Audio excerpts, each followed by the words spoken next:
Hello, आपका स्वागत है हमारे YouTube चैनल सोलफुल साधना में।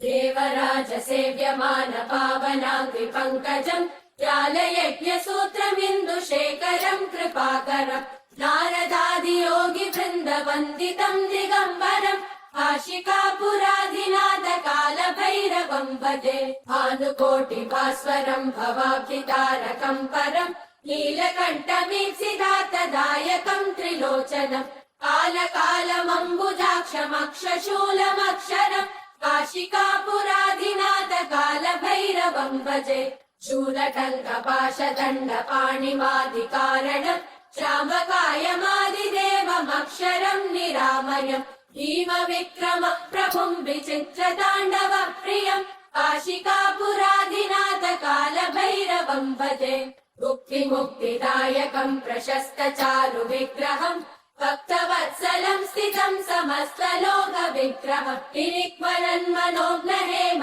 किङ्किणीलसत्कटिं काशिकापुराधिनाथ काल भैरवं भजे धर्मसेतुपालकं त्वधर्ममार्गनाशकं कर्मपाशमोचकं सुशर्मदायकं विभुं स्वर्णवर्णशेषपाशशोभिताङ्गमण्डलम् काशिकापुराधिनाथ काल भैरवं भजे रत्नपादुका प्रभाविरामपादयुग्मकम् नित्यमद्वितीयमिष्टदैवतं निरञ्जनम् मृत्युदर्पनाशनम् करालतं श्रमोक्षणम् काशिकापुराधिनाथ काल भैरवं भजे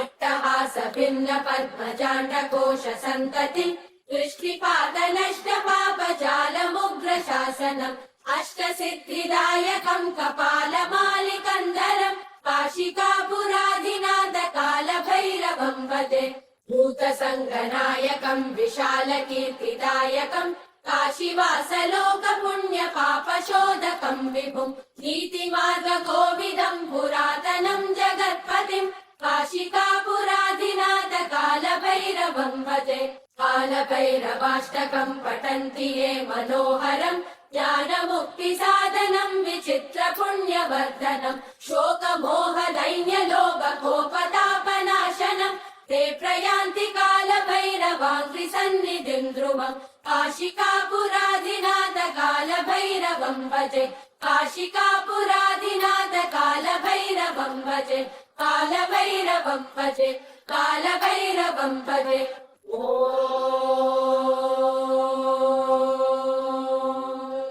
अगर वीडियो अच्छा लगा तो सब्सक्राइब करें हमारे YouTube चैनल सोलफुल साधना को।